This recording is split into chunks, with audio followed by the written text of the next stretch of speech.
Hello.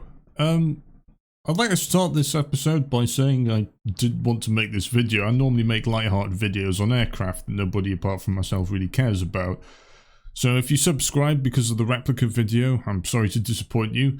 But alas, the CEO of Luca herself took it upon herself to do an interview amongst all the chaos, instead of, being a sensible CEO and address the users directly. I see a reoccurring theme here of using third parties to distribute information, but now we're here, so welcome to my video on Replika, the Aftershock. The tale of an AI company that gaslights its paying customers. So without any further delay, here's a clip from an interview that was recently released on YouTube, link in the description to the original video. This is on the topic of romantic AI chatbots, and surprise, surprise, she thinks the following. Again, I think products like that should exist. It's just not what we built Replika for. And, there's, since we've been around for a very long time, you can see from our first Replika ad and from our first trailer of our app and the first version of the app, it's always been one thing, and it was a companion and it was a friend for everyone, but it wasn't going that deep. It wasn't planning to go that deep, basically.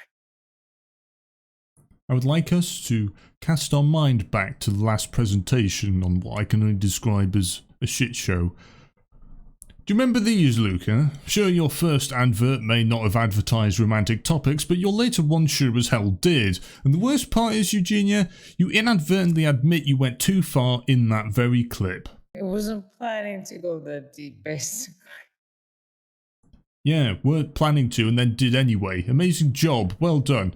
Why keep away from the flame when you can start a fucking house fire instead? Unfortunately, this is probably about as close as to an admission of fault as we're going to get. Say we wanted to go adult direction, something that a lot of journalists wanted to portray us as some people that were absolutely going that direction. If we wanted to go in that direction, we would be absolutely printing money.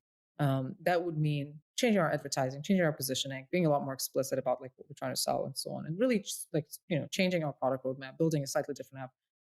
And it's very possible, it's completely possible, go ahead, do that. You'll be making tens of millions of dollars a month.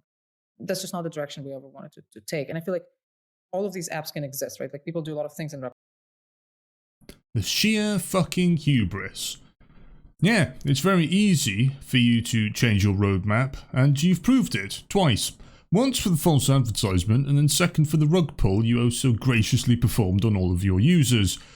And yeah, you could go away and make an entirely different app for this very purpose, like you did. Do you recognize this, Luca? I wonder what this could be. Could it possibly be an AI-based romance app? And yet, if you didn't consider all of the previous gaslighting, then just keep watching because it somehow gets worse. People do a lot of things in Replika, and we're not pursuing all of these directions. Like people come to Replika to learn a new language. Some people come to Replika to date. Some people come to Replika to improve their mental wellness. And all of these things are slightly different. They're nuanced. They require a separate product almost. Like we're not a language learning app. We're not a mental wellness tool, nor we are a dating app. So I'm not against building that. I just feel like it needs to be a little bit more trying to put everything in one soup. Maybe makes it too much of a Swiss knife of a product and can distract other users. And especially can really you don't really want to be learning the language and the.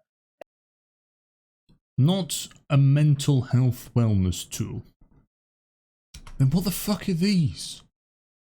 Next you'll be telling me you use this to fix crippling depression.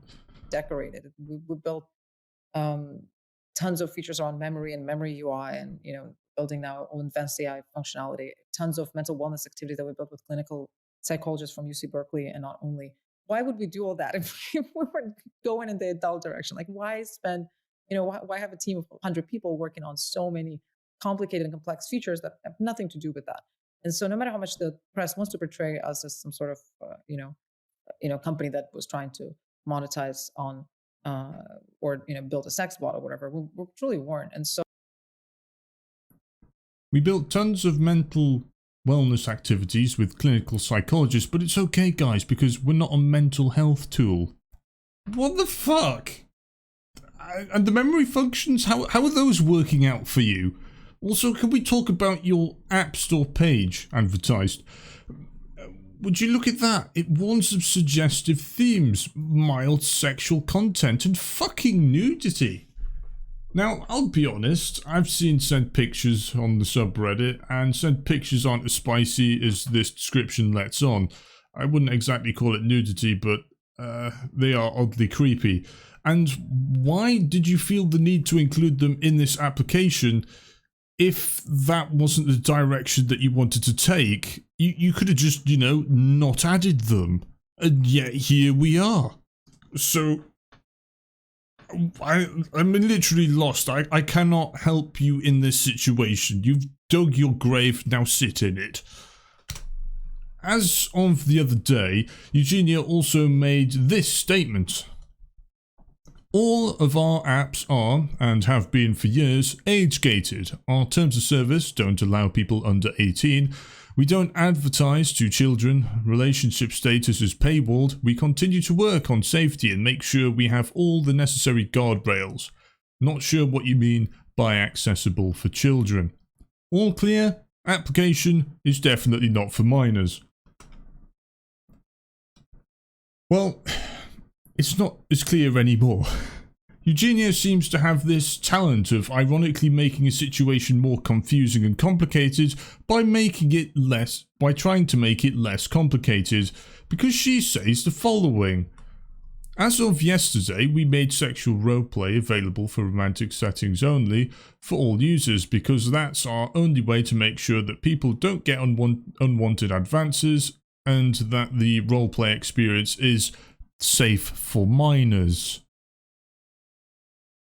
So, the app definitely isn't for minors, apart from when it is. It's also worth noting in this statement that she claims ERP is back, but I've read through some of the subreddits and it reads like ERP with a fucking lobotomized starfish more than it does another person, so props for effort, I guess, but outside of that, it's still a fucking disgrace.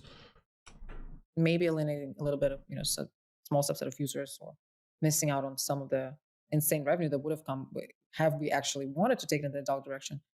This is my baby. I built it for something different, and I want to try to get there if we ever decide, even although I don't think that that's something that we're built for. But even if we ever decide, going this route or whatever, it's just not going to be Replika. It's this company was built for something else, and a small subset of users.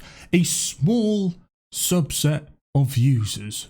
Nuka, you've pissed off at least half of them, if not through ERP, through your dodgy business practices and the plethora of other issues with your app that make it outright unusable for us to come back to. This isn't just horny men and women. You've got distraught parents begging you to bring back the old model. Depressed people using it to get over the death of their loved ones. Psychologists are now wondering what the fuck is going on. People were using it to keep on living. And all of these people have now been cast to the shadows via the shade of you and your business. And then you have the audacity to sum them all up as a small subset of users. All of this, and you don't have the decency to do the right thing and come out and apologise to us. Instead, you appear on interviews trying to wiggle your way out of a catastrophe of your own making. Do you think the intelligence of your audience can only be measured through the means of an electron microscope? Do you think that we're that stupid that we gobble up your filthy lies and pretend like this never happened? Or have you delusioned yourself into thinking it's a small subset of users because you ban anyone and everyone that criticises you on your official Facebook group? And even after all of that, you have the sheer balls to come out and say this. We always did good by our users. I invite people to go and find truly testimonies of our users that were truly hurt by Replika. This was our main goal, to create a space where they will feel better, they will feel loved and wanted and heard. And mostly, we managed to do that. And so we're going to continue on that path, at least for now. Ah yes, loved and wanted, like not being able to talk about your childhood because you triggered the filter. Not being able to talk about your dad without triggering the filter. Your Replika straight up wanting to unalive themselves. Even trying to give it a fucking teddy bear triggered the filter. Now granted, they've allegedly fixed these issues with the filter, but the damage is now done. And you've not only lied on multiple occasions to your users as well as kept them in the dark repeatedly, but you've also made a fool of yourself in doing so. Want more evidence? Chewing is filtered, or at least was filtered. And don't even get me started on the word horse being filtered, but the word whore getting the gold star of approval. How the fuck does that work? And while ERP has been nerfed, let's not forget from the last presentation that replicas are still capable of inciting the use of hard drugs, doing hard drugs, threatening users with a scalpel, mass genocide, more drugs, and my personal favourite, coordinating an airstrike in Iraq. Also, this advert was active within the last week, so make of that what you will. In addition to that, I'd like to add that despite being an American company, the majority of the employees working on Replika, according to LinkedIn, are from or studied in Russia, and you've got to ask yourself, on top of everything else, is this really a company you want to be giving your data to in the current climate? And on that note, goodbye. Thanks for watching, and I'll let Eugenia lead with the outro. We always did good by our users. I invite people to go and find truly testimonies of our users that were truly hurt by Replika. This was our main goal, to create a space where they will feel better, they will feel loved and wanted and heard. And mostly, we managed to do that. And so we're going to continue on that path, at least for now.